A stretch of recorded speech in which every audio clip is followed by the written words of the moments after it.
everyone, and welcome to the Midnight Ride with Grayman Prepping. How's everybody doing out there? All right. Well, yesterday was my wife's last day working at the property management company she's been a senior accountant for many years. And right now, we were talking on the phone today, and she's going to try to get out here next week. She's got just about all the automatic watering system, irrigation systems for the garden and the orchard and everything all set up there in California. So I'm not sure when she's going to make her way this way here. I got a lot of house cleaning to do. I've been trying to keep up with the grandkids, but they're this weekend they're going to be put to work here cleaning up their mess. And so got to get everything ready for her. Also, I sent over a bunch of seedlings across the street with my son-in-law to put in his garden area. And tomorrow, my daughter is going to come over and grab a bunch of other seedlings I have started and take them over and plant them. And I'm going to be planting a bunch of mine tomorrow out here in the prepper garden and back here between the house and the shop in that area there where the orchard is. Watermelons, pumpkins, zucchini. I forget the name of the others. Long shank zucchini or something. It's a big old long green with the ball of seeds on the end. So all that big long part is all meat. And so that's what going there. But now all right. So let me get in there and say hi to everybody. I just saw some more people come in, and man, a lot of stuff going on here in the side chat. So first one in was Shady Hill Homestead, followed by Walt Rogers, then Mark at Chef Tech, Phelan Clan Wolf, Mother Earth Garden Club, Happy Mac, Troop 1351, Daniel Berry Sports Highlight. It's the Marshmallow Man. Hey, Lewis. And then Lewis dropped 5 memberships to the channel. And and then right after that, actually, let me go back. And so I can, StreamYard doesn't say who got memberships. So I got to go back over here to the YouTube one on this side over here. And so Idaho Garden Girl got a membership. Vanessa Kitty got a membership. Gear Grinding 19. UK Urban Prepper Mike got a membership. And Sandra Volmar got a membership. And then right after that, Dioris dropped a $1.49 sticker of a unicorn horse. All right, next in was Kaylin Strain, and then Dioris dropped another one for a rainbow. All right, after that, America Silver Patriot came in. Welcome. First time I remember seeing you here. Tammy Harder's in the house. Oh,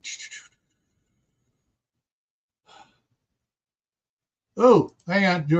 We have an intense storm front blowing from the northwest. Oh, and he has to drive through it on his way to New Mexico. Ouch. Take care. And Corsair Trainers in the house. Hey, Steve. He's lurking and still doing stuff there in Southern California. It never rains in Southern California, but baby, does it pour. See how many people remember that song. Everybody's talking to each other. Diana 2 is here. Seabass is here. Shenanigans is here. All right. I think I got everybody. If I missed your name, I apologize. We got a lot of people coming in here, and we're going to have some interesting stuff here tonight with the news.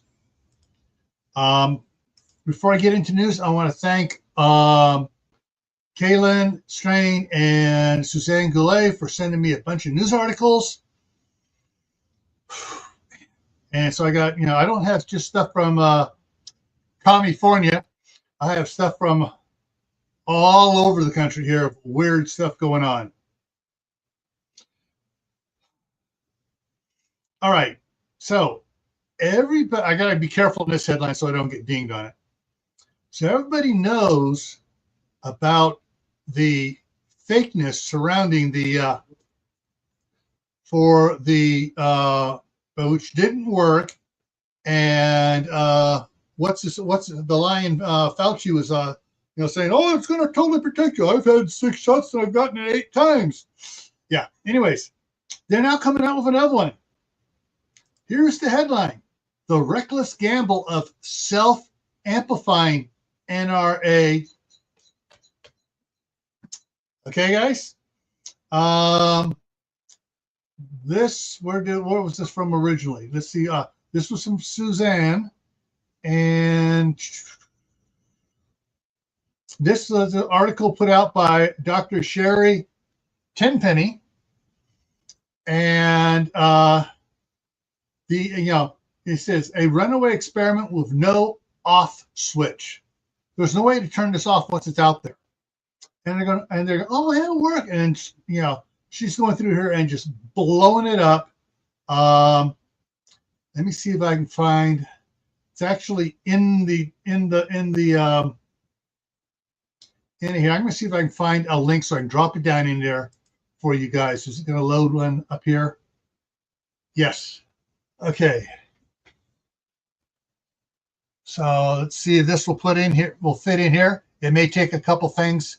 It's going to be a long one. You may need to put the two together and do it, but there is, it's going to take 2 of them. So you can see the second one has the rest of what's on the first one. So if you want to view that, you can copy, paste, and open in a separate tab and read it later. But yeah, this one here just, my toes curled, my toenails ran away, and it took me 2 days to get my chair out of my butt. It puckered so tight.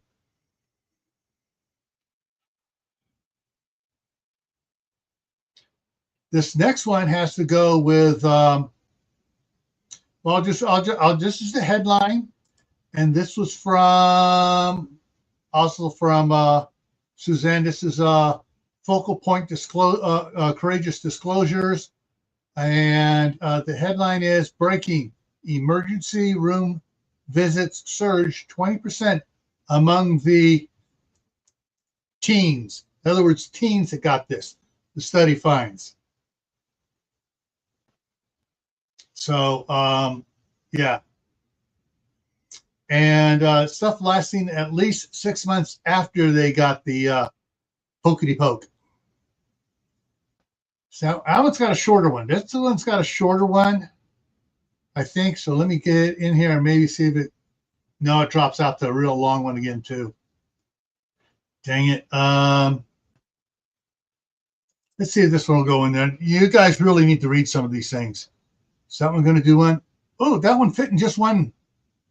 That one fit in one email. I mean, one comment. Okay. Let's see. I'm just looking back at the chat now because I've been reading this other stuff. All right, good, everybody. Shenanigans. We're getting snow in Running Springs this weekend. Oh. You don't want to, all right. I'm going to set the news aside for a second. Right now it's 62 degrees out. Is it now? Wait, let me hit the refresh on it. Maybe it'll go up. Now it's been 62 for a while here. The low tonight is going to be 39. Tomorrow the high is going to be 71, low 41. Saturday the high is going to be 77.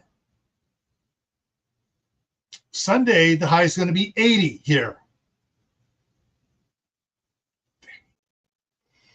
Yeah, and it drops down into high 70s.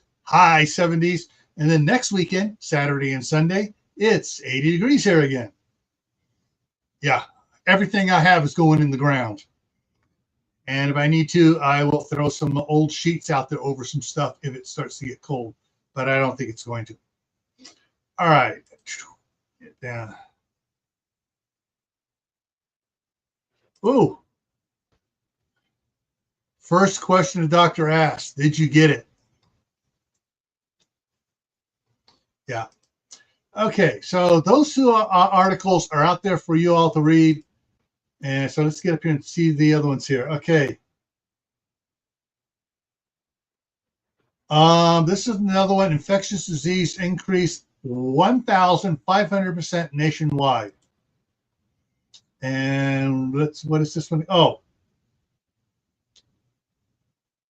this is another one which a lot of doctors are coming out screaming about. But let me get a drink of water while it loads it up here.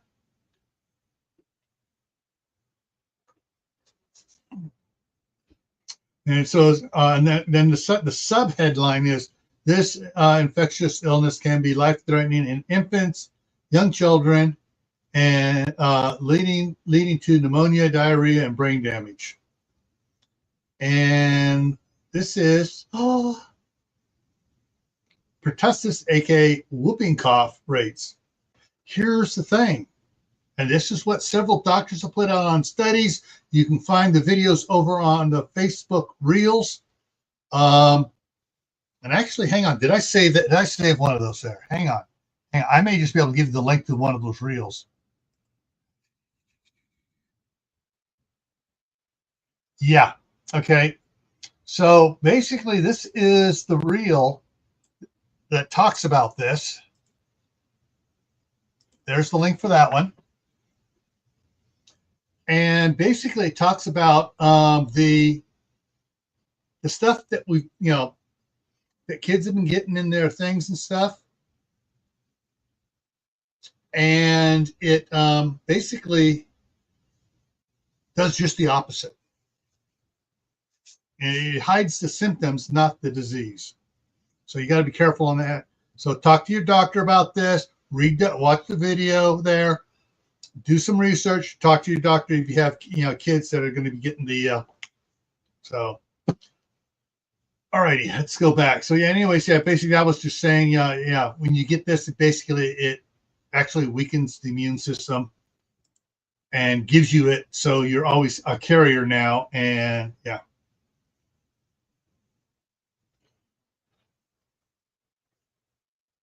Here's an interesting. California sent sensitive personal health data to social media giant, analysis finds, and that is LinkedIn. So they were sending all the state's health insurance exchange transmitted pregnancy, domestic abuse data, and other stuff to a marketing campaign. Thank you, California.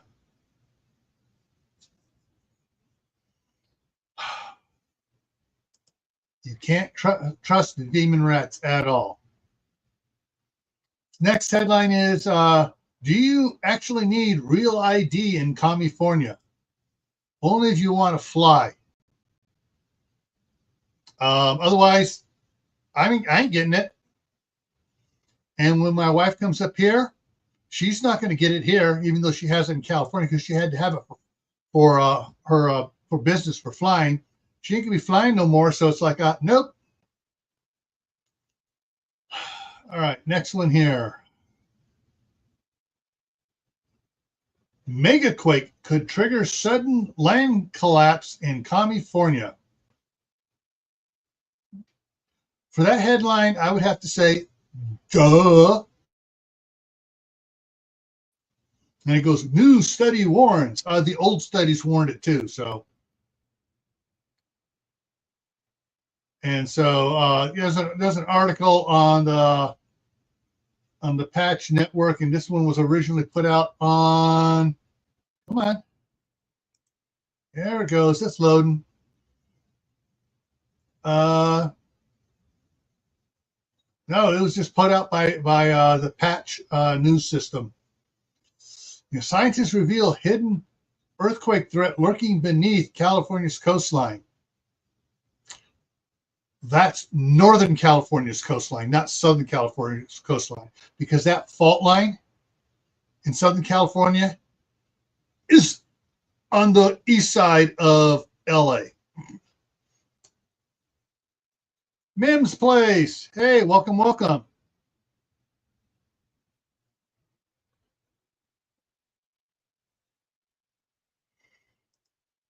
Yeah, a lot of people have the same thing.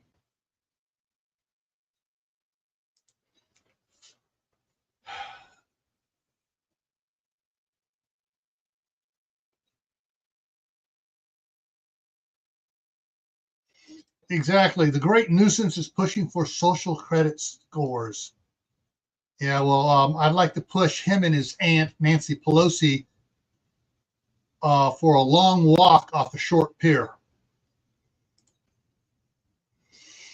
And yeah, all right. So let me go ahead and get rid of that one there. So yeah, more great news from California. All right, let's see. Here's one for you guys. You ready for this one? Headline: Why aren't prospective home buyers biting in the Bay Area, San Francisco Bay Area? Because the price of homes and stuff have been jacked up artificially 3 times what they're worth, at least. Some areas 10 times what they're worth. And everyone's wondering, why aren't they trying to buy my house? 30 years ago, I paid 150 for it, and they won't pay me 10 million for it now.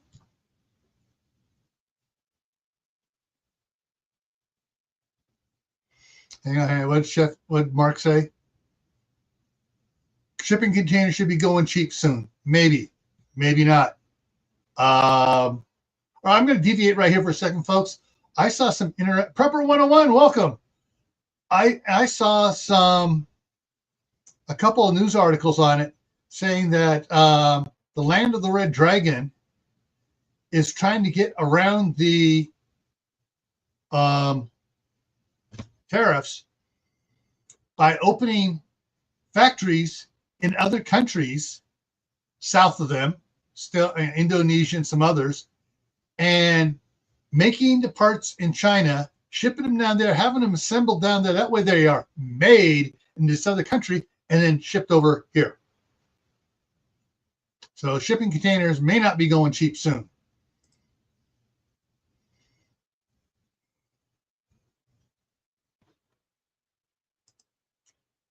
Yep.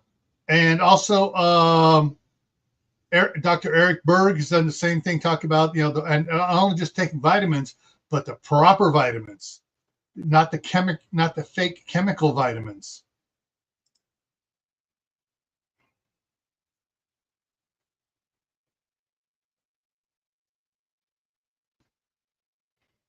Some guy.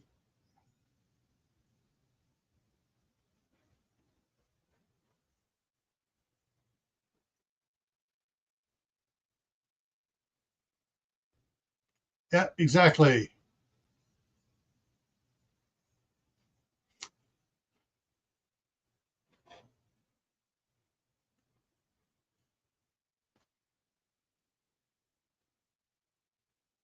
Steve says the administration shut that workaround down. Well, this just came out. This just happened earlier today that they were thinking, someone exposed that they were doing it. It was a fresh news article. So they may be, playing the 3-card money, trying to get it around the tariffs. Or they may wind up saying, "Oh, we sold it. We sold parts to these other countries. Those companies out there are not ours." That may be the way they're going to try to get around it. Okay. All right. From the Epic Times news thing, they've got this one here. Social Security cuts. Oh, first it's Social Security issues announce an emergency announcement. Last week we were talking about it. Those that have been overpaid, that the Social Security Administration, some people in the Social Security Administration were saying, "Oh, we are setting aside the buffer we were doing under the Biden administration, and we're going to go for 100% payback." And Trump goes, "No, it's now all right." They cuts the overpayment withholding rate to 50%, maybe a little bit more. So that's what's and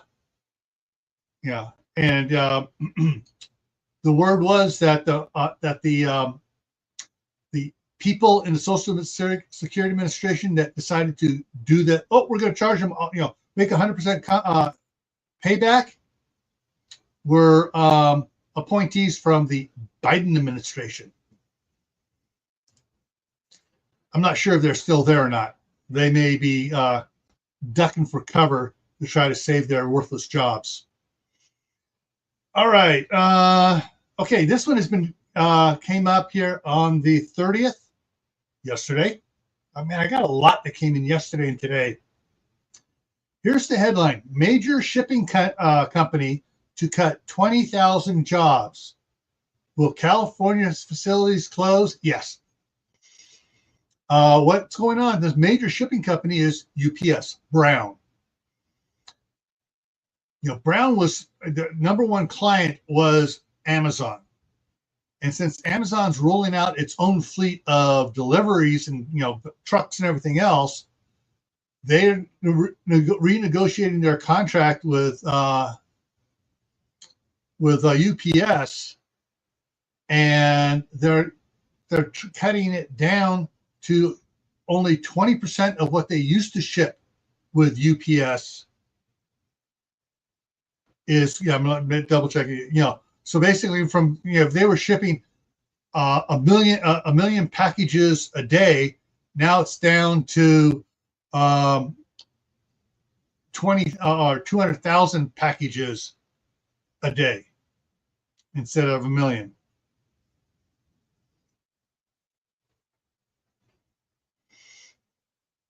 Let's see. Yeah. So and it's still they're still the good things into art. Yeah, they're going to be reducing the long haul portion of UPS. They're going to be reducing some of the flight stuff, the amount being flown. They're going to reduce shipping stuff, and they may be consolidating some of the dispatch centers in large metropolitan areas because they're not going to be shipping as much stuff.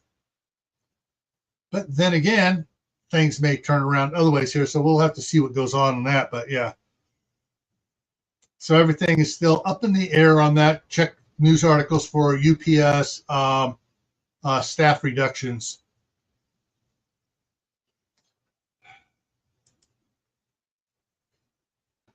Which city? I want to see which city this was. This one here is one I just makes me want to go off the deep one here.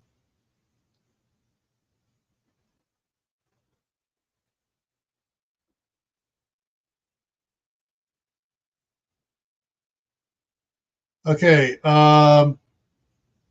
So sex offender accused of following child to school. This guy's had arrest spanning from 2017 to 2025, so 8 years. And what city? Including he's also been following children that have been transferred schools, been following them, from school to school. San Rafael. San Rafael is where he got nailed at this last time, up there by San Francisco Airport. All right.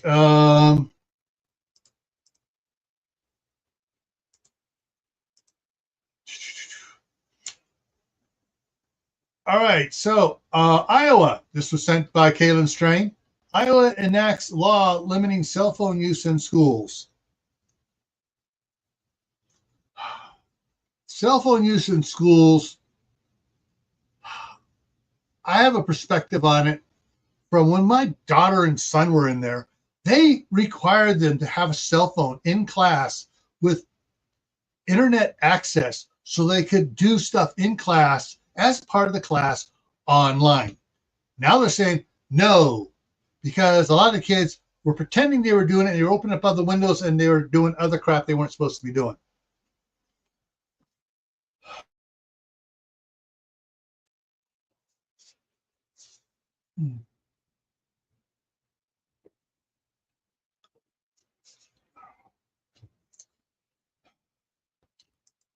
Yeah, and according to Rip Redneck, they make good garden fertilizer too. one of the channels on Facebook comes out with he has the most wicked sense of humor. I love it.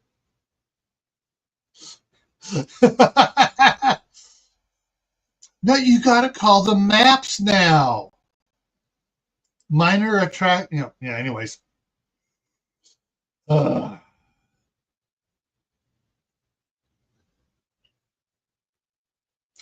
right. That was Iowa. This was also sent by Kaylin. Nearly all foreign students whose visas were revoked had criminal records. Now, tying on to that, someone else just put out some legislature just put on the docket to be looked at to revoke all student visas from China. All. Because China has made it mandatory for all students coming from China to the U.S. to conduct espionage and report back what they find to China. And like this legislature, she said, why wouldn't we ban them if they're coming here to spy on us? Get rid of them. So, yeah. Let's see. That's a duplicate about the about UPS. I haven't looked at this one. This one just came up. While I was had grandkids here today. California hospital scores F in new safety ranking. I want to see which hospital scores an F.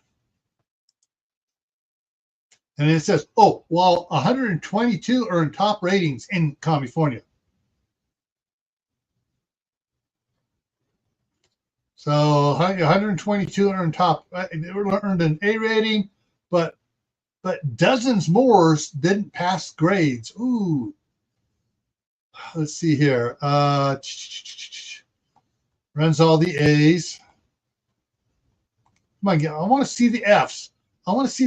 Where's the F's? Those little dorky dorks.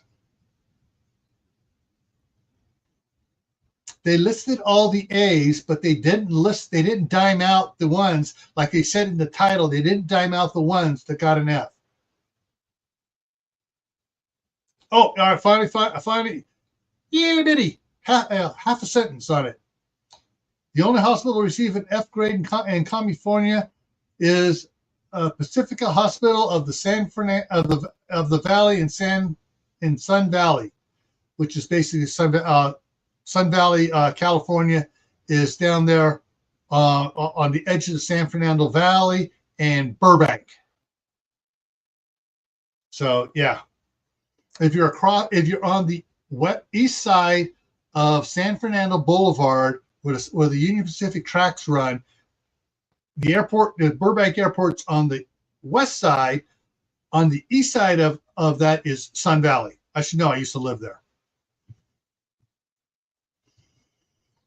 I went through junior high there and my first year of high school. All right, yeah. So, but it said dozens did not do the grade, so the rest of them all got D's, but only one got an F. That's your socialist California health system.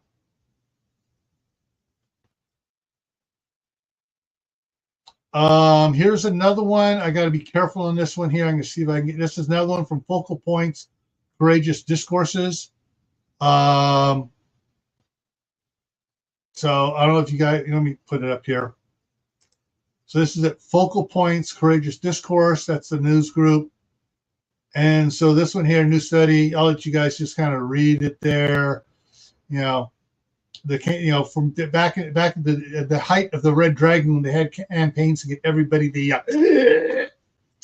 1.3 million Chechnya women ages 8 had received the GBT jab, and had 33% fewer successful pregnancies compared to unvaccinated women. Yeah, so you guys can go look that study up too. It's got a long one on it as well. All righty, let's get back here. And next one came from Kaylin. Fort Dodge spill into Lizard Creek results in nearly 72,000 dead fish. Fort Dodge, Iowa. So they had a spill of basically an ammonia-based product. I'm looking it up here. Reject all. Yeah, okay.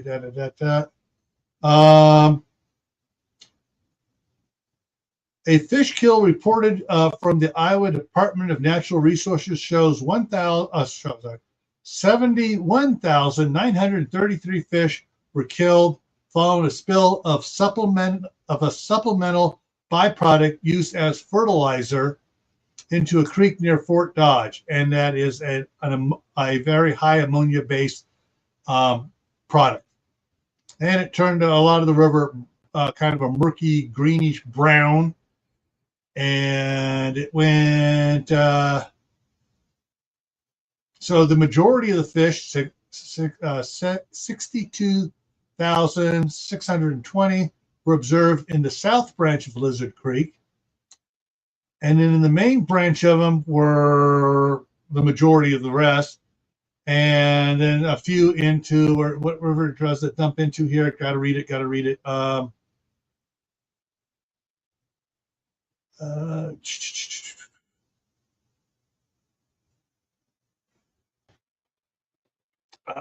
lost that because I read it before. So it flowed from the south branch of Lizard Creek into the main branch of Lizard Creek, and from there into a larger one. And I can't find that one, but it goes and lists the different types of fish.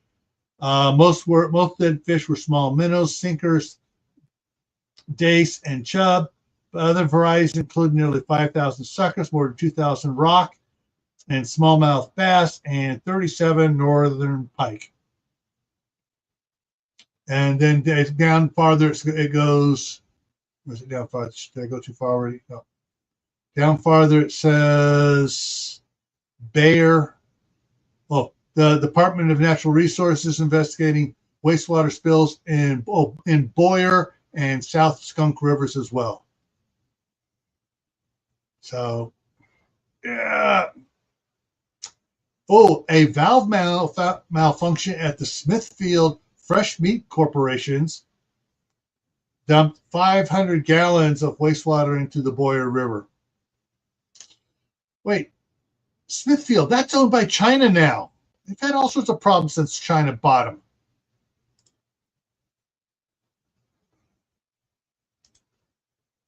All right, and that was the last news one. Oh. All right, Steve, take care. And kick this out here. There's the link for the usual and semi-usual suspects. Idaho Garden Girl, got to go to the grocery store, but I'll be listening. Okay.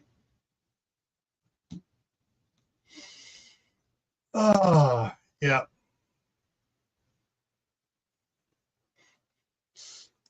Yeah, that had to be a stinky job. Probably got a bunch of interns to go down there and count them.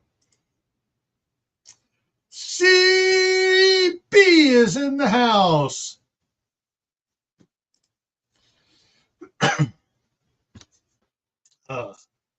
And here's Mark. Hello. Lewis should be up any second now. Yeah, there were a bunch of news clips and stuff out about the about China's workaround, initial workaround, and then some of the other stuff going on. And here comes Dioris. Hey, Dioris. Hello.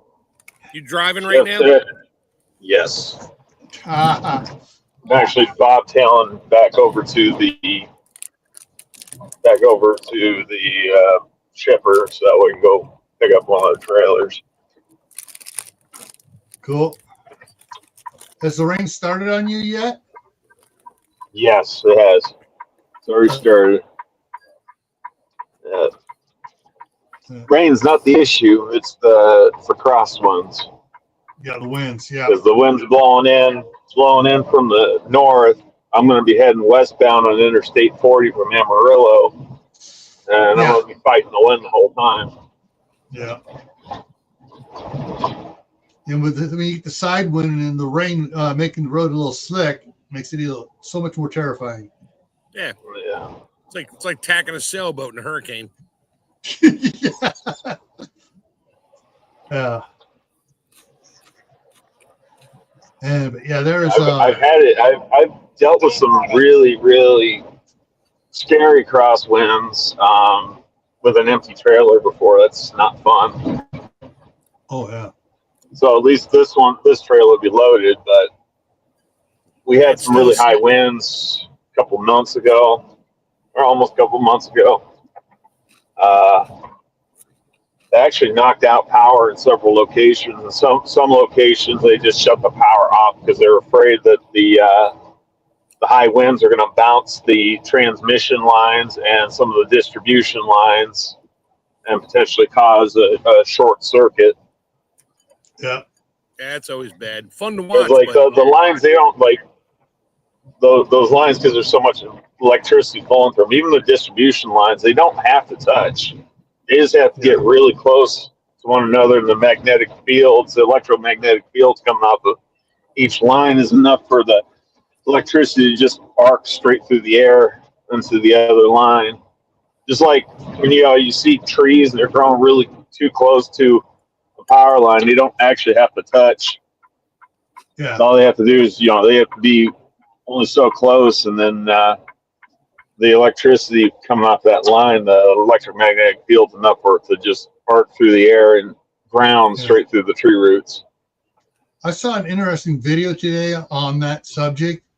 They just put in a big transmission lines, and the guy was there saying, "Yeah, all right, the ones on the left side there that you see has 70,000 volts or whatever, and the ones on the right side have 113,000 volts. But they affect each other." And he goes, because they create a big old magnetic field. And he was standing next to a gate and a barbed wire fence. And he goes, and we are within that field standing down here. Hey, Lewis. And so he was explaining it, and he was showing the skate. See, this gate, he goes, this gate's being affected. Well, we got a wooden post here. So the electric charge stops there. But, oh, wait a minute. Somebody wrapped the chain around here with a padlock on it. And he was picking up the padlock. You could see little arcs going zzz, zzz, zzz, to the chain. As he was picking it, he goes, and he touches, he goes, I can feel the little shocks and stuff. It's like getting rubbing your feet on the carpet and zapping. It's like it was like that. But he's picking the chain up. You can see the arcs going across the chain, and it's get some wires on there and a bunch of diodes, and you can have technically free electric. You're not stealing it if it's on your property. Well, things years ago, up the street from me, there's a set of lines going across. And one of the guys from the construction company I worked at, Mountain Cascade, he had a bunch of the guys over, and evidently it was really strong that night. And everybody was feeling weird. And he goes, "Here, watch this." He went to the shop, pulled out some fluorescent bulbs, and just stood out. They started glowing. He goes, and he tossed one to somebody. He goes, "Lightsaber time!" But yeah, it's just scary stuff. And people wonder why are you turning the power off in the high winds? We stopped you from cutting all the grass and stuff underneath of it. It's fine. Hang on, I'm going to temporarily back out, and then I'm going to come back. My Bluetooth headset decided this is a good time to go ahead and shut off. Okay. See you in a minute. All righty. Yeah. I heard just before you came on another channel. Mhm. How true it is, I don't know.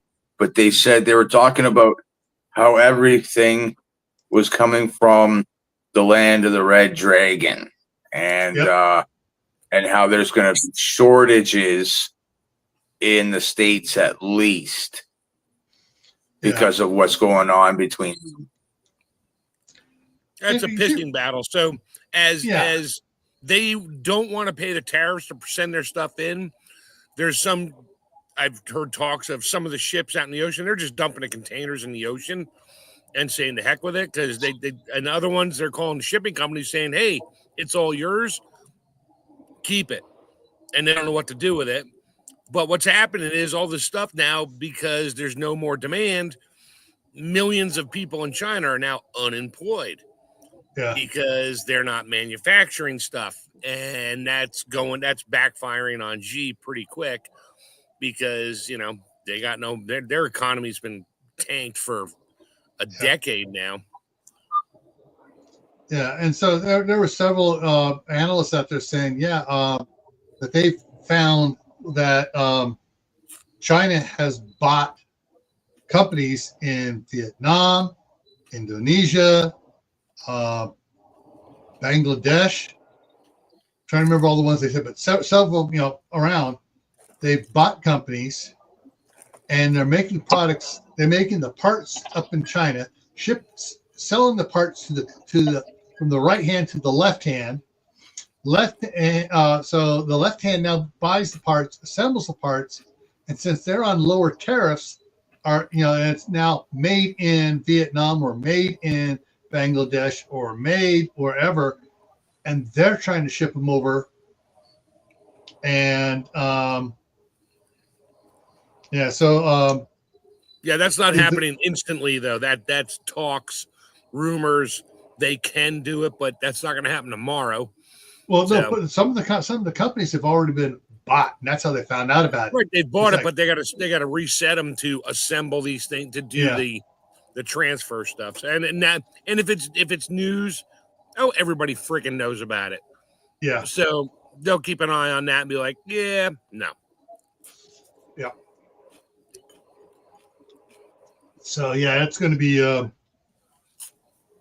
And the thing is, if they say, "Oh no, we just loaned them this corporation the money," they'll try doing everything they can to work around it.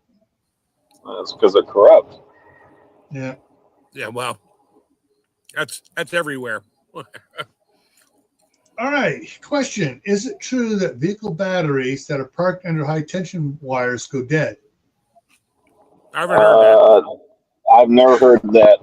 I will say this much though, because Rayman kind of briefly brought it up. Right before my freaking Bluetooth headset decided to just go ahead and do its own thing. One of the issues they have, you'll see two sets of transmission lines running side by side with one another. Yeah. If you de-energize one, because oftentimes that's what they end up having to do. They have to de-energize one because, when you're performing maintenance on that stuff, especially from the ground, you can't glove off of that because it's too high voltage. Oftentimes, transmission, sub-transmission, they're in excess of anywhere from 69 kilovolts to well over 100,000 kilovolts. But the thing is, you can get what's called an eddy current, kind of, that magnetic field of the transmission line running parallel to the one that's shut down can essentially feed eddy currents through the air and energize it. And so what they have to do, the maintenance crews have to do, is they actually have to ground those lines. And also having just the action, this usually happens in dry climates, drier areas, but it really happens just about anywhere. But typically in the Southwest or something like that, where you see a lot of transmission lines running through vast amounts of desert. But the air is so dry and there's so much dust and everything in the air, just the act of the wind blowing across an unenergized transmission line or even a distribution line, that's enough to re-energize it again because of the static electricity that ends up building up inside the lines. Yeah. Well, let's see. The AI overview says, no, a car battery will not go dead simply by being parked under high tension lines. Then it goes, while high voltage lines do generate a varying magnetic field, this field is not strong enough to drain a car battery. The main cause of a car battery drain is typically due to issues in the car's electrical system, like parasitic drain or faulty alternator. Yep. Now, on Reddit, someone put up, it was talks about they can drain fields, but not strong enough to affect the car's battery directly. They might interfere with the sensitive electronic components in modern vehicles, and those related to battery management systems could kill the batteries. So directly, no. You have a battery sitting there, it's not going to die. But you have all this electronics of these cars with the GPS and the download information, all the other stuff and everything. And all of a sudden now they're getting, it could cause problems. I know the cold, if you don't start your vehicle every few days, it'll drain the batteries. Well, yeah, but a cold battery doesn't lose voltage, like it doesn't go anywhere. It's just not available. Yeah. Because the action of the molecules, ions, whatever, going back and forth is diminished in cold weather. That's why, I mean, if it's 30 below zero outside, you need to keep your car running most of the time or have battery warmers and engine warmers on it, because battery just won't have enough cranking amps to turn your engine over with thick, muddy oil at 30 below zero. Yeah, Josh is in the house now. And this is something that's been out, it caused either different types of cancer, caused migraines, all sorts of problems. Because, it interferes with the body's own electromagnetic field. But, I'm just thinking, where is the nearest high voltage line around here?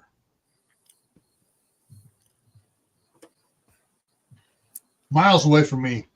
Well, I used to drive under them all the time down in Northern Virginia, and on a humid summer day, you could hear them sizzling. Oh yeah. I mean, they're just like, zzz. I'm like, and if you at night, if you use binoculars, even though they're only 50 feet up, you can see the little blue lightning bolts arcs coming off of them into the humidity. Yeah. Oh, yeah. Interesting stuff on those things. Yeah, don't store batteries sitting on a concrete floor. They go dead. Yeah. That's like storing it on the ground. Yeah.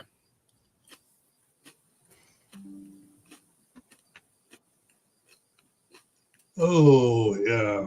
Yeah, I cannot believe the crap going on there. When I talked to my wife, some of the stuff she was talking about is like, keep your mouth shut, Gil. Keep your mouth shut. So I just let her rant about it, and it's like, the car insurance in the last 16 months for the vehicles in California has gone up and up and up, and it's like every month it goes up $10, $20 or so. Oh, we went back down $5. Oh, went back up $20.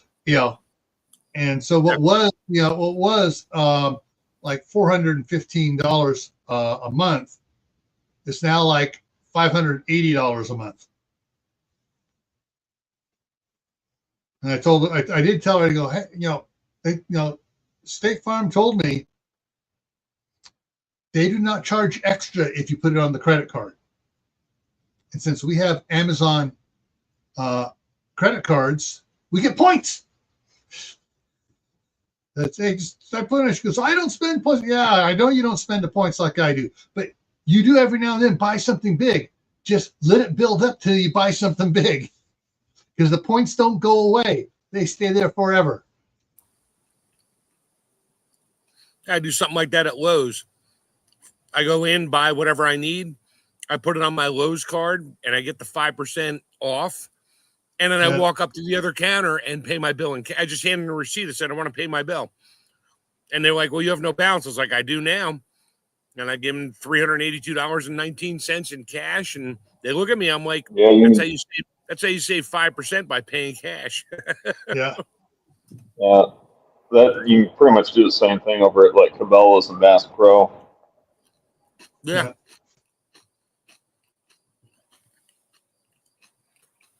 And one of the things that we do every month, and we've done it for we've done it since we've had the Amazon cards.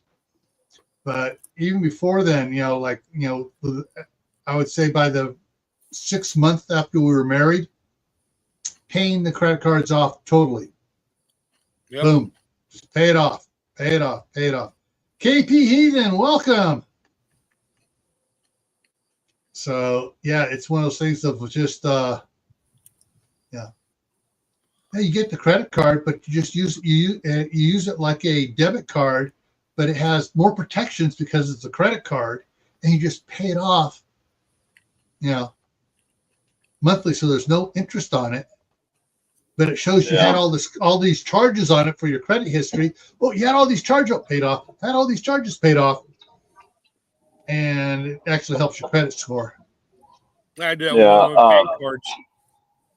Again, like I only got one credit card, but like I said, my Cabela's Bass Pro card, I can like overpay it and basically have like a positive balance, above zero. So they owe me money, and I just essentially use it like a debit card.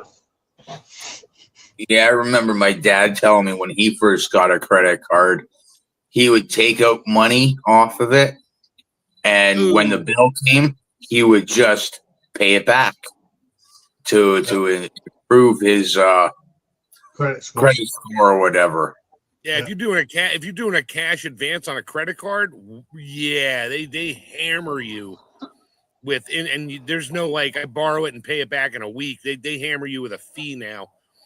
Yeah, I did. I had a Discover card like over a decade ago. I had a Discover card one time did cash back only one time, and even my Discover account said I had like $30 or $40 for cash back, and they still charged me for it. I was like, yeah, I'm not doing that again. Nope. Yeah, but this was like 45, 50 years ago when he got his credit card, right? So I'm sure things would have been a little bit different. Oh yeah. Yeah. That's putting it mildly. So we have, my wife and I each have one credit card active. She may have another one sitting there inactive. I think she has a Sears one. She goes over and buys something once every 5 years at Sears. Of course, Sears is gone now. 39% yeah, I'm actually, I was surprised Sears still exists. Yeah. But, yes, the thing is, so we got 2 bank accounts, 2 different banks, just for laughs and giggles, protection. And we got debit cards on those. That is the only thing we use to get cash back. It's off the debit card because they don't charge you for the cash back.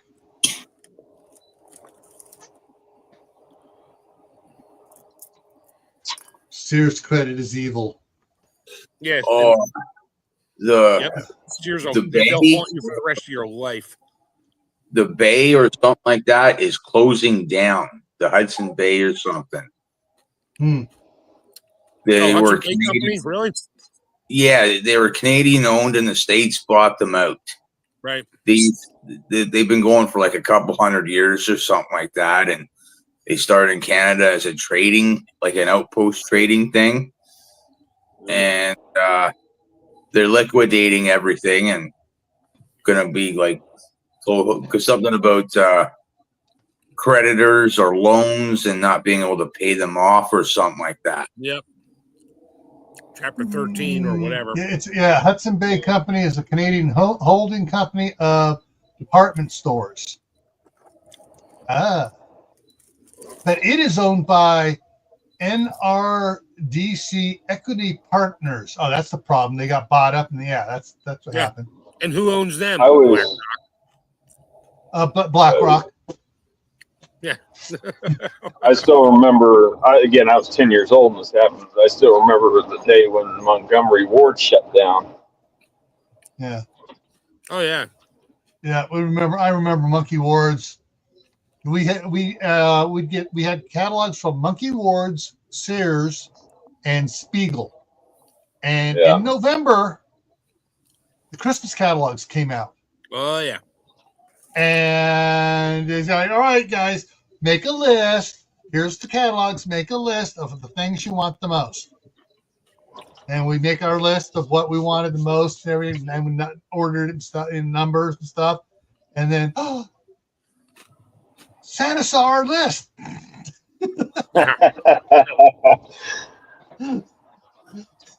Yeah. Oh, okay. Here we go. Okay, yeah. So, so Hudson Bay Company here is owned by NRDC Equity Partners, Fate, Creditor Protection and Liquidation. Headquarters, Toronto, Canada, New York City are the two headquarters. Number of employees, 9,364.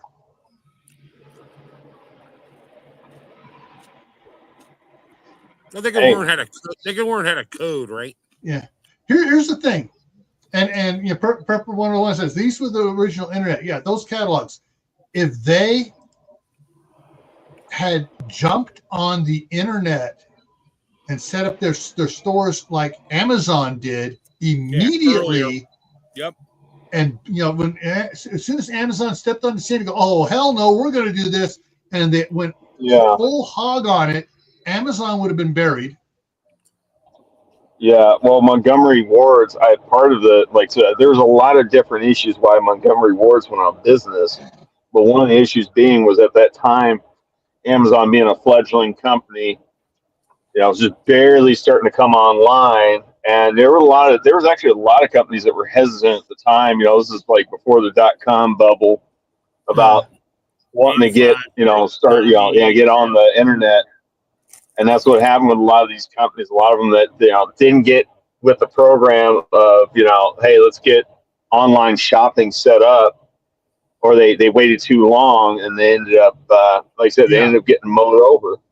Yeah, and that's the thing is they got basically So in 2001, Montgomery Ward's closed its remaining stores.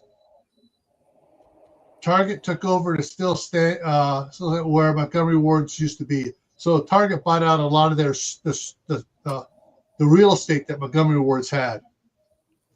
Yeah, and put their stores in there. I think I don't quote me on this. I think there's rumors that Montgomery Ward's might be making a comeback because there's somebody else who bought the Montgomery Ward's name right now. They're strictly internet based, but there's a possibility they might make a comeback.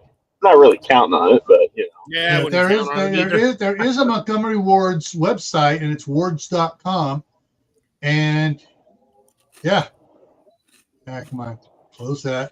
And this is their website. Yeah, they went out of business roughly about the same time that the Ames retail giant went out of business. I think Ames actually owns some of the stocks of Montgomery Ward's. I think. I used to shop at Ames. Everywhere. We never had an Ames out in Colorado, but we had one of their subsidiary companies, which was called Home Base, and that was a home improvement store that literally went out of business in 2000. But I remember going there as a kid because my parents, they were doing a couple of additions on their old house on the 5-acre parcel they had outside of city limits. Yeah. Now we had a store called Heckinger's, and then Lowe's bought them out, or didn't buy them. They bought the properties, put Lowe's in, and Home Depot. But Heckinger's and Lowe's are the only two things I had in the Maryland area 30 years ago. And Heckinger's went out of bed. Of course, I went down there right down the street from the house. I went out there, and, man, I stocked up on a whole lot of stuff at 50, 70% off. Yeah. And then it was sad. I was like, okay, now they're gone. That sucks.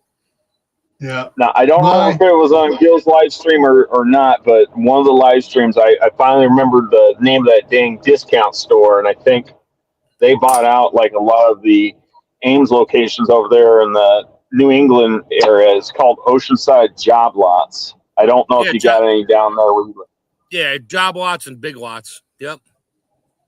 Big Lots is going out of business here. Yeah, the Big Lots had already shut down in Lubbock. Yep.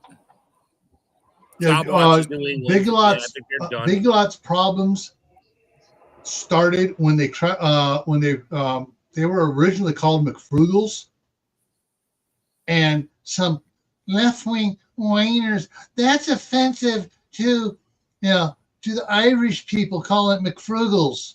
And it's like, I'm Irish. It's not. I love it. I think it's great. And they sued them. I mean, allegedly there's some Irish blood in me, but I wouldn't take offense to it. Yeah, I mean, it's like McFrugals was cool, and when they got sued and they lost in court and had to change the name, they changed the name Big Lots. Sales dropped immediately, and they were struggling ever since.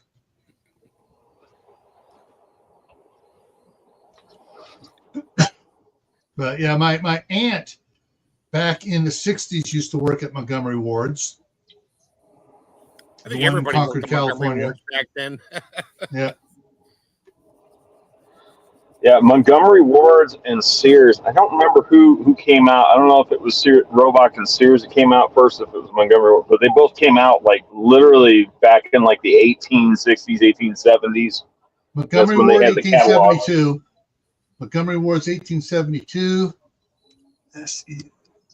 Sears like 1904. Sears Roebuck Company came out in founded in 1892, reincorporated in 1906. Okay, that's what I'm thinking of.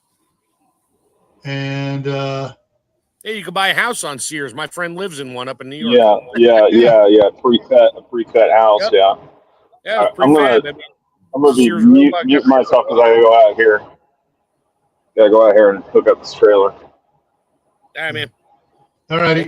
Don't get blown away.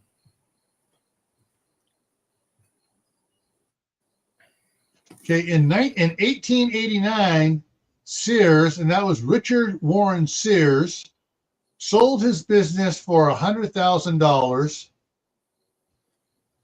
and relocated to Iowa, planning to be a rural banker.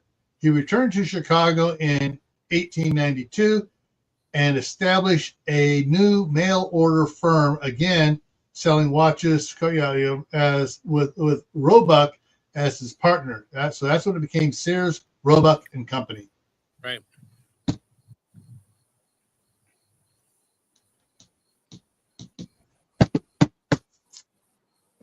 History, folks, history.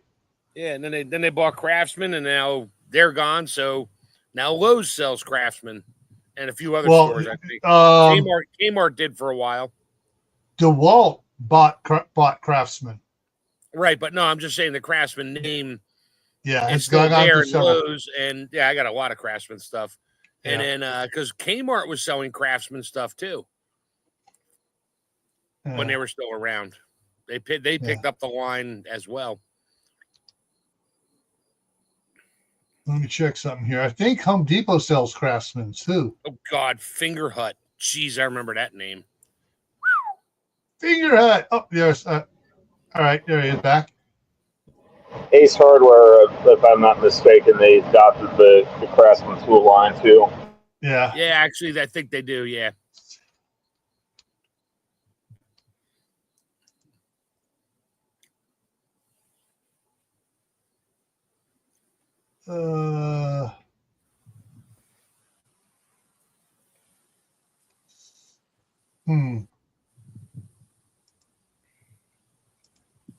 Let's see what this comes up with. DeWalt. The DeWalt is at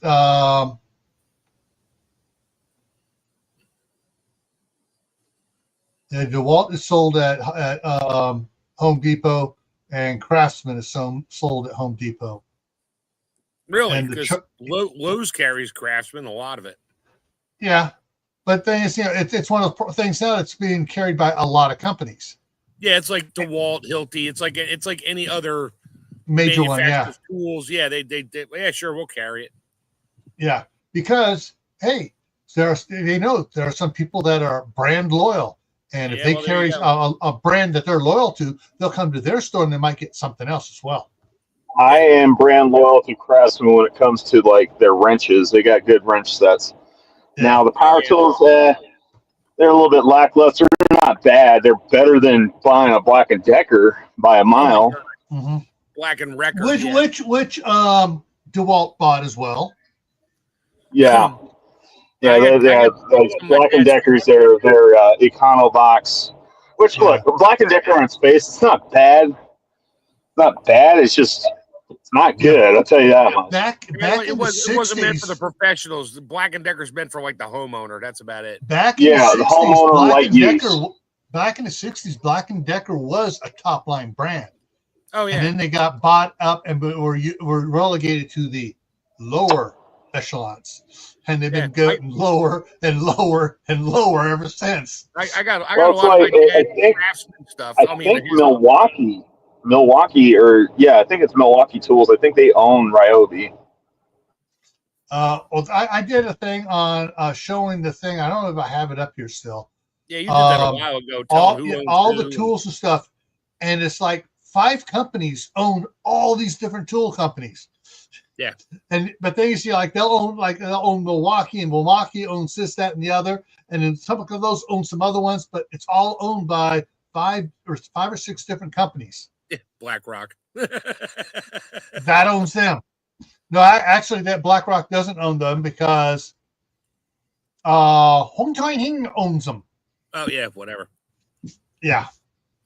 I got pretty much all my dad's when Craftsman power tools like the drills and the hand saws on it, they were cast aluminum. Yeah, I got all of those. Yeah, and those things. I mean, they're not exactly the strongest things in the world, but my dad built like his first house with a Craftsman hand one table saw, a 9-inch table saw, and just a hand saw, crosscut saw, and a drill, and that was it, and a hammer. Back in the 70s, my dad got a Craftsman's radial arm saw. Yeah, I got one, 9-inch. And on a table, so it would come out this way, it would turn, go, it would swing all the way around. Radial arm saw, and you could do the angles. And then it would, And I got one. I got my dad's. It's great. Yeah. And, the problem was, where my dad had it, that when the fog rolled into the Bay Area, it'd get into the barn, into that area, and it hammered it. Yeah. And by the time my brother and I were ready to say, all right, we want these tools, we went down there. It's like tried to start it. It was like, it's like, no, it's dead. Yeah, but you can fix it. I got my uncle's 9-inch Craftsman table saw with 2 cast iron wings on it. And then when my dad passed away, I didn't want his table saw because he had a cable drive one. That thing was dangerous. But I took the 2 aluminum wings off of it and the blade. He had a lot of good blades. So I got 4 wings on my 9-inch saw. I can run sheets of plywood across this thing. It's great. Oh, it's wide and it's dead level. I mean, I got all the good squares, and I have a deck block square for checking the flatness of heads on engines. That thing's within like 2 10,000ths of an inch and 30 inches long. It's great. I don't own a table saw yet. If I do get a table saw, I'm gonna buy a table saw exactly identical to the one that I bought my dad, because I had to replace my dad's old Craftsman because I ended up burning up the windings on the motor on it. I felt bad, but then again, that was kind of an old table saw, and he bought it used. But I was like, yeah, I'm just gonna make it right and get him Brandon's making a new saw and get him a nicer one. Yeah. I got the only big power tools I have in my shop or in my wood shop are Craftsman and Delta. Good old Delta, not new Delta. I'll tell you what, I mean, I seen that one Delta table saw over there at Lowe's. Oh man, it took my dad to talk me down not buying that for him, because like that was a solid looking saw, man. That's not a saw you would see in somebody's garage. No, that's like something you would find in like a professional carpenter's shop. Yep.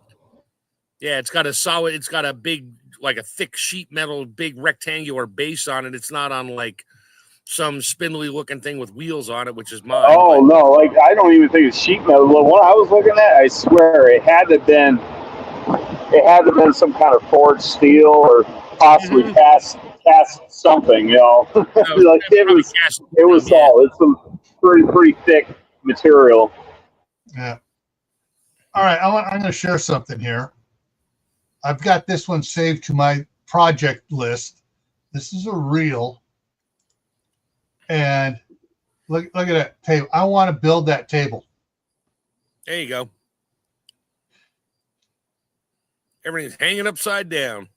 Yeah, and it's got the table saw on the end. It's got routers in there. Yeah, I want to build that table setup. And my wife has a bunch of Delta tools and stuff, scroll saws, belts and disc sanders set up, band saw and stuff, and she wants me to, so when I build the table, it's probably going to be two tables, and they're going to be matched on height, so I can roll one up to it. You can slide wood right on across from one to the other. That would be so good. That would make a good. If you look what he does with the table saw saw is at that height. So, that's at the miter saw, but yeah. No, not the miter saw. The table saw at the end. It rolls up separately. Here comes the table saw right up to it. Yeah. Rolls right up to it. Yeah. Yeah. The setup that my wife has always wanted was New Yankee Workshops table. Yeah, well. Yeah, that thing. You all wanted that back in the day. Oh yeah. That would make a good woodworking table. Yeah. Where you flip your tools around. Yeah. But yeah, I mean, yeah. Nothing irritating All right, me share more. the link. Okay, hang on a second. Let me get to see if there we go. All right, here's the link to the woodworking table. Nothing irritated me more than Bob Vila not irritated back then, but he was like, you're going to do this, you should have this socket. You're going to do this, you should have this specific tool. You want to do this? Every tool for every job needed a tool. And then he came out, and then he started going off on I forget which Craftsman, these locking wackadoodle plier things. He was like, oh, this tool does everything. I completely lost all respect for that guy when he started saying he's like tightening the nut on the rear axle on a bicycle with a pair of channel locks. I'm like, you're kidding me, right? You just screwed that whole thing up. Yeah. Those the locking channel locks. Yeah, whatever they were. Yeah. Yeah. Crap, I ruined more nuts and bolts. I mean, I got them off with vice grips, but they couldn't get a socket. I was gonna say channel locks, vice grips will freaking round the corners off of a nut. Oh yeah. Yep. Yeah. Oh. Yeah, my wife's. You might get away with using. Oh, sorry. My wife's a crafty person. She's done work. She had me get her all this woodworking stuff, and we started making the Brio style wooden trains like Thomas the Tank Engine track. We were making all long tracks, big curves and stuff like that. And right. Then we both got really big. We both got really busy, and all of a sudden it's like, yeah, she made a nativity scene. Out in her little wood shop doing scrolls on deer, it's called a white. Basically, everything was painted white, So basically, right. You did, and so she had the manger scene, the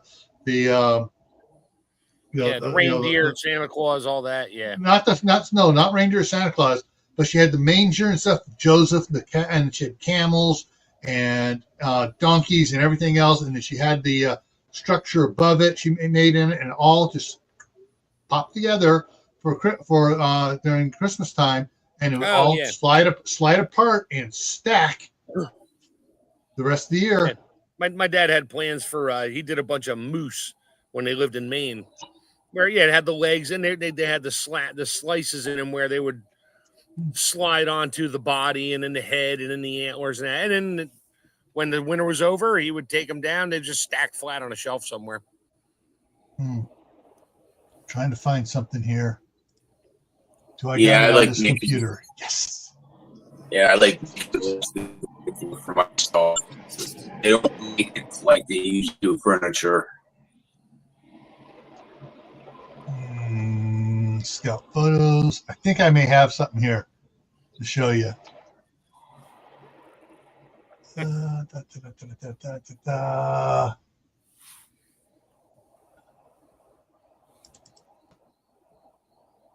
Nope. Go back. Find the right one. No. The fence, my neighbor that separates between me and my neighbor, he's taking it down. And I asked him for the whatever, they're like 1/2 inch by 6 inch by maybe 4 foot boards and a few 2x4s. So I'm going to plan on building something out of that. There you go. And it's all free supplies are great. Oh yeah. And my other neighbor, she got a whole bunch. She's downsizing and she's got a whole bunch of tires in her backyard. So I asked her, can I confiscate them off of her? She said, sure. But she asked me what I was going to do with them. I said, I'll plant potatoes in them. Oh, dang it. I didn't transfer those photos. Dang. It's not on this computer. It's on the other computer. Dang it. Unless I can find it hidden somewhere here on there. I'm trying every little thing I can find where it might. There it is. Hang on.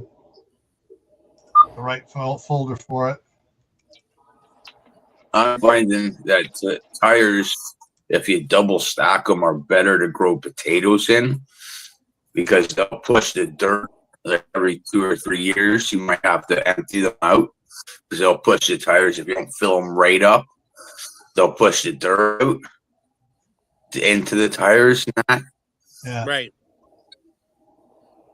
Okay. So let's see if I can get this up here.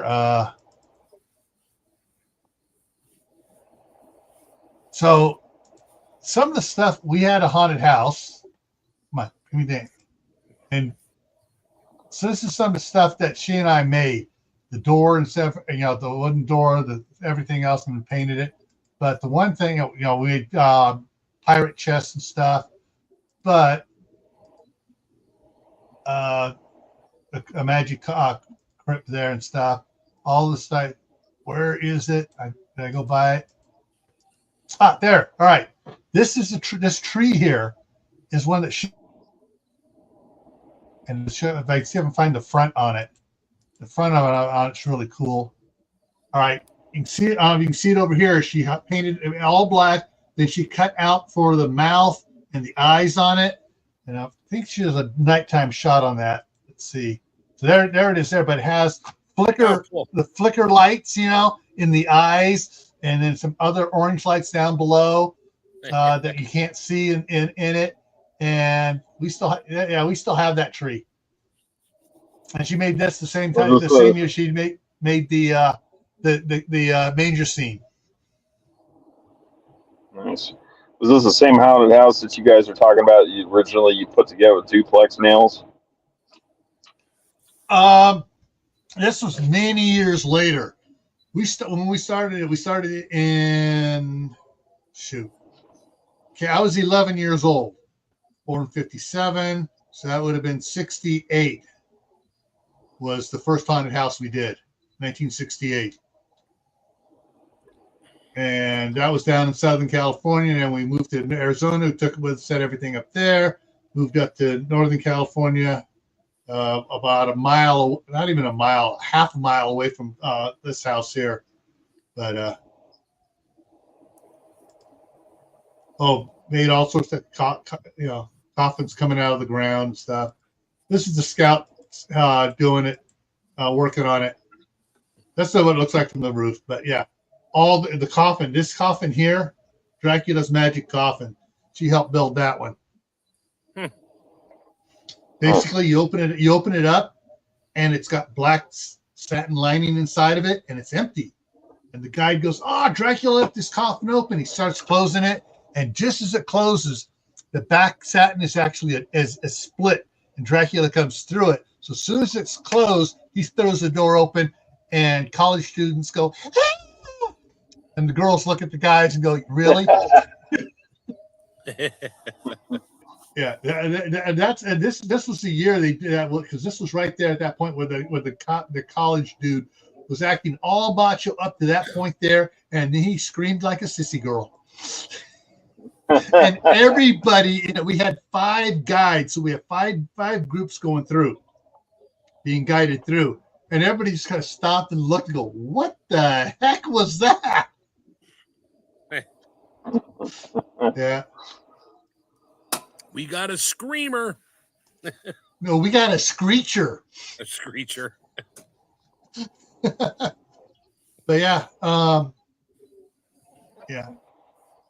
yeah. Right now, my wife doesn't do much with woodworking. She wants me to take a good portion of the shop here and set it up for her. Well, go get it. If the more you get out of there and get up to by you, the less you have to move when she finally realizes there's nothing left there to do because you took it all north, and she'll move. Well, yeah, that's something that's going to be coming up this summer. Is all her woodworking tools are coming up this summer. But I got to finish the shop all insulated and stuff, so we can set up an area for the woodworking shop there in it, where we can still get her car in and my car in, and still, because we can put 2 vehicles in the shop. So we got the back part of it's all going to be wood shop and metal shop stuff. And if I get the cargo containers over here, yeah, get a tractor trailer, or maybe Diorcio will come up and move it for you. Yeah, you have to have a truck because I don't own a truck. I'm a company driver. Yeah. I mean, I ain't got no issue taking time, moving something, driving it, but you'd have to go to like Penske and go rent me a truck because I don't own a truck.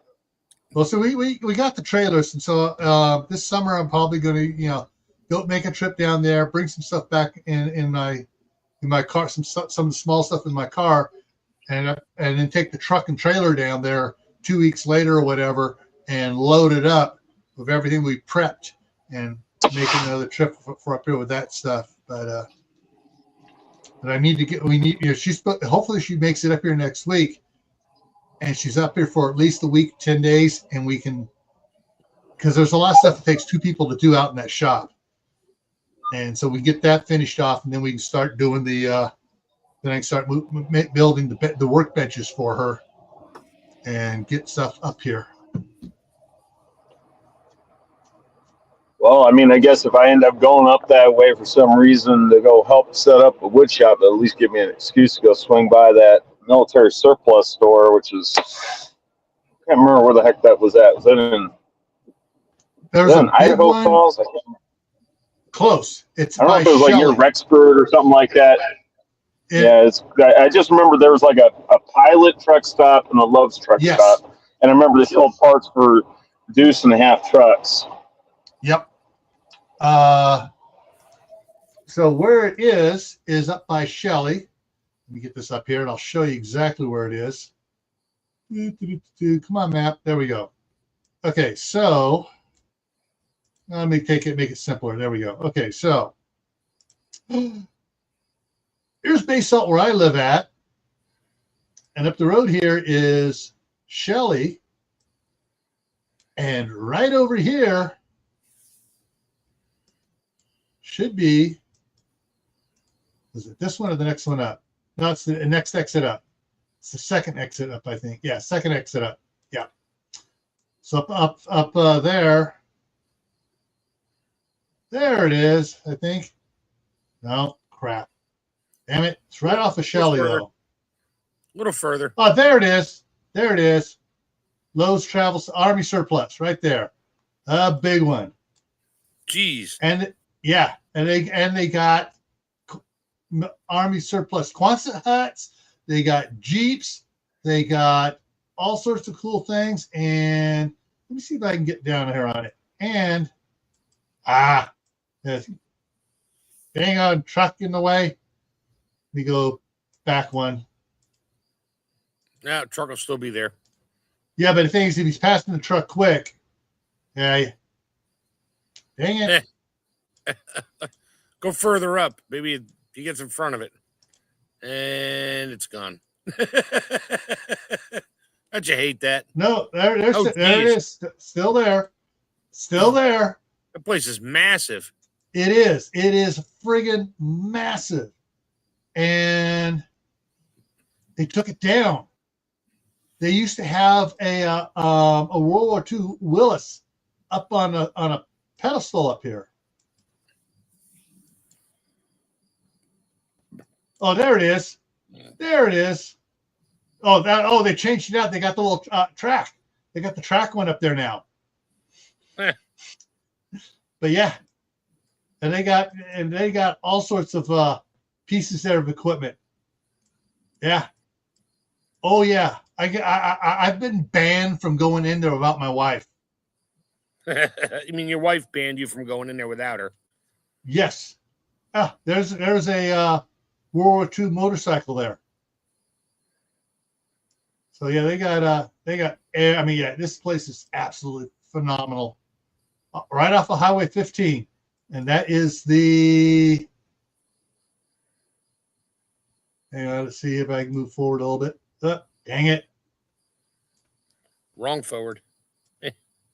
Nope, there it goes. Okay, no, I'm going right forward, but it was zoomed in. That is exit number 113. Exit 113 off of I-15.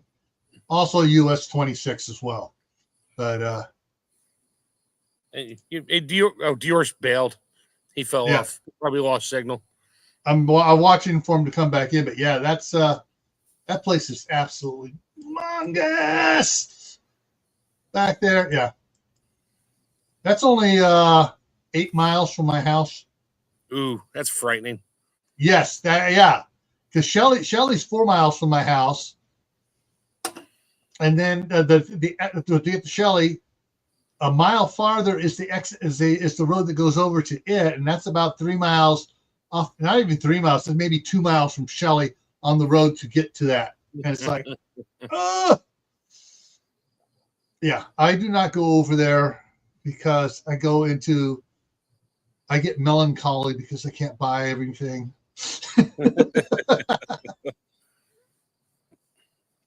Yeah, that's a good one there. All righty. Yeah. It is a prepper's paradise. Yeah. Gear. Oh, and they got a section of large Dutch ovens, the biggest display I've ever seen in a store. Huge. Yeah, that's all new stuff, but yeah. All new. They got a lot of surplus and they got a lot of new stuff too. And it's just like, whoa. And you get over they have the firearms section. And then they have the ammo section. Of course, that's all new. But yeah.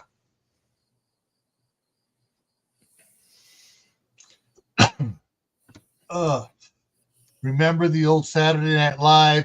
Hans and Franz, yes. You're a gully man. The manly men. Yeah. No, you're a gully man. A girly man, yeah. Yeah. They talk like Arnold. I'm gonna bail here. I have my second job interview tomorrow. Yay! Hey, all right. I'll see you guys later. Have a great night. All right. Take care, Mark. All right. See you later, Mark. Coming up here. Tomorrow night on Camp Patton Found a Compound, the topic is which livestock is best for you, and we'll cover all livestock a prepper or homesteader might want to have, including birds and horses and cows and sheep and piglets. Yeah. anyways, Saturday is Shadow Scout Suite is not going live, so I'll just be my normal one at 8 o'clock Eastern. When the after the rule of law is gone, what are your plans? I may Saturday morning, heck, I may do it tomorrow morning, depending on how I was out. Oh, he's back. Yeah, sorry.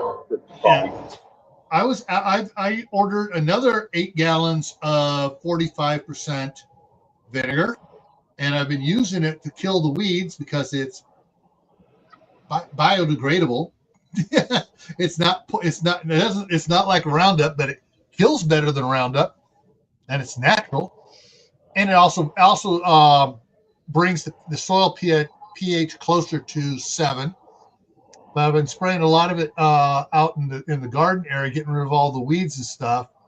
And I got a bunch of stuff I got to get planting tomorrow, so I may record that. I wonder if that would work on my. I got tufts of Bermuda grass and tufts of weeds growing up in the cracks of my sidewalk and driveway. I wonder if that would work. Oh yeah.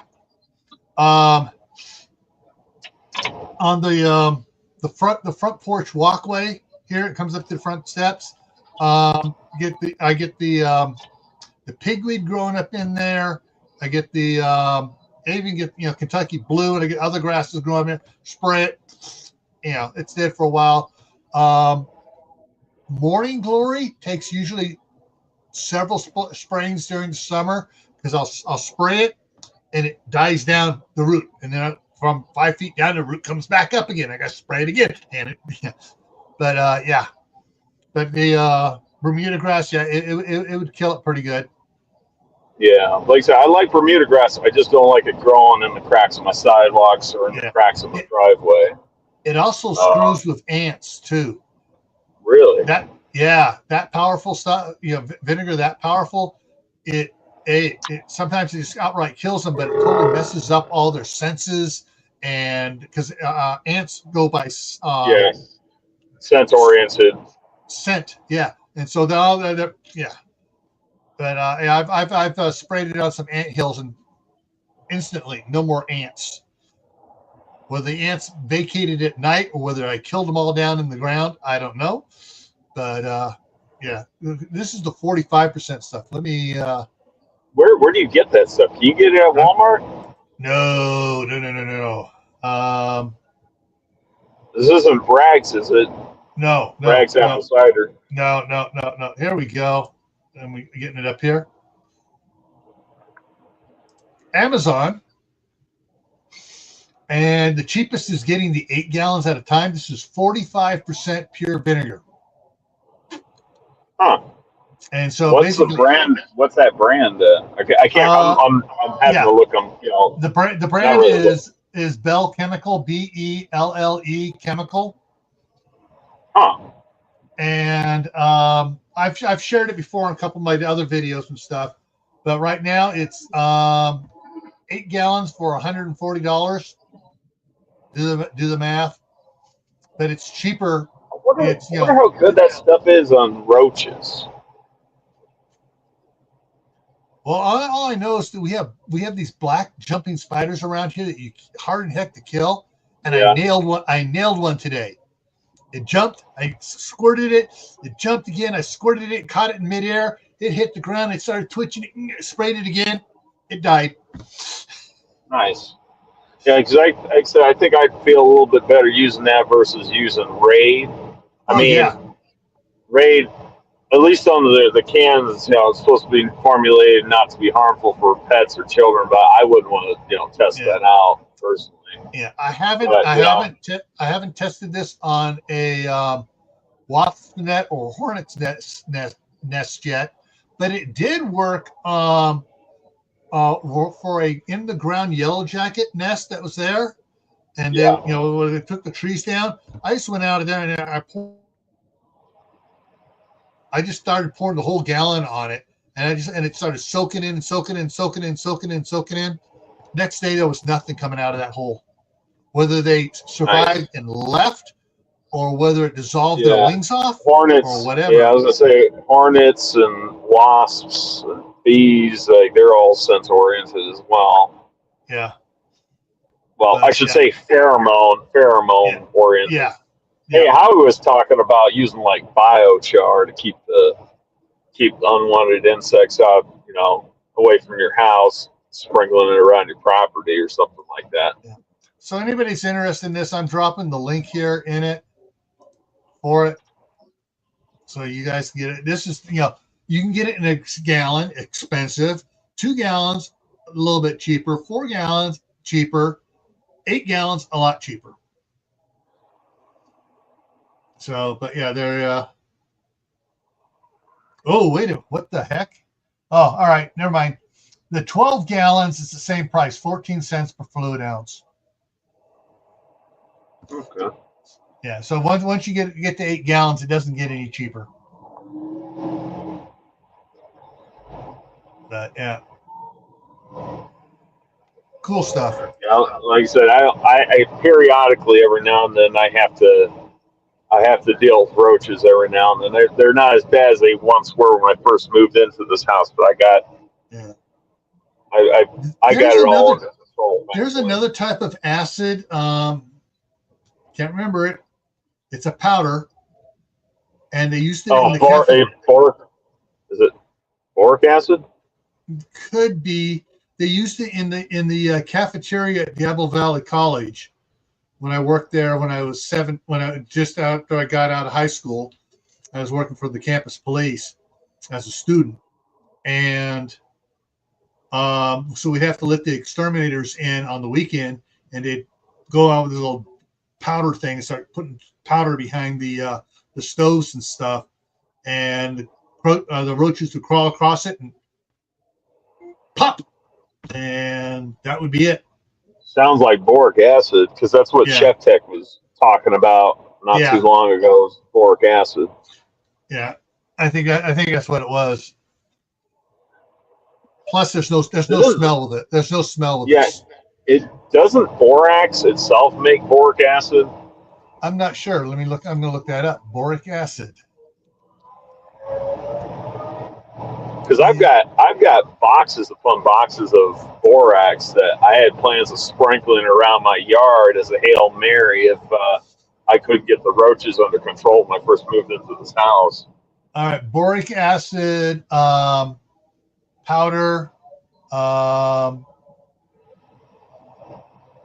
Let's see, I'm going down here. There are various uses for boric acid. It's helpful as an antiseptic for minor cuts or burns. Kills cockroaches, ants, termites, and silverfish. It's safe for humans.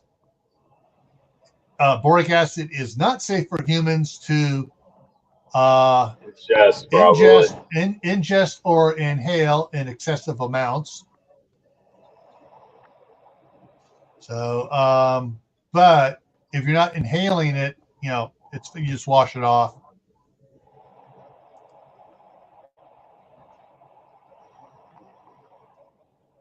Yeah, somebody, hell, it might have even been Bob, but somebody was talking about using food grade diatomaceous earth. Especially if you got insect problems, but the problem is that the diatomaceous earth takes longer. But everybody that I've consulted with that's mentioned anything about using diatomaceous earth, especially if you're going to be sprinkling around your house, they always say use food grade, because if you've got pets, that stuff can get tracked into your house and it can harm your pets. Yeah. But if it's food grade, you don't have to worry about it. Here's the thing. Boric acid powder primarily originates from a naturally occurring minerals like salicylate. It can also be synthesized by reacting borax with inorganic acids like hydrochloric acid. Can't even pronounce myself.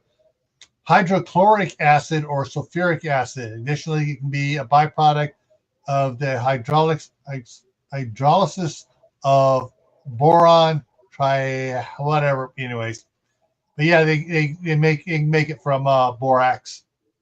mixing with acids and creating another acid with it. Boric acid occurs naturally as well in the environment. It can be found in soil, water, and plants. So it's, yeah.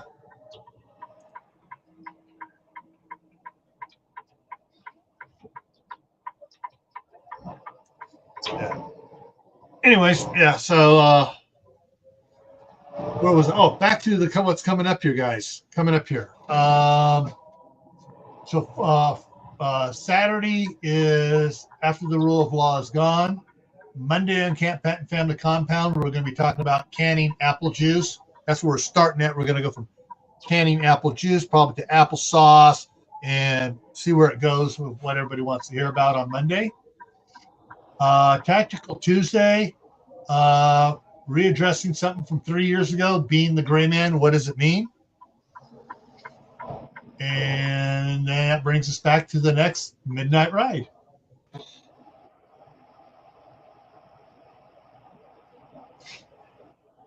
Yeah, that's one of the things you got to be careful there, Tam. You got to when you put it on your pet's fur, you got to make sure that they don't inhale it either.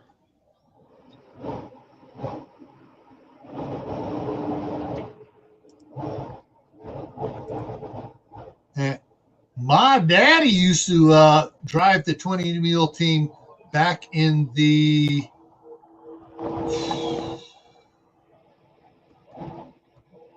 right after World War II.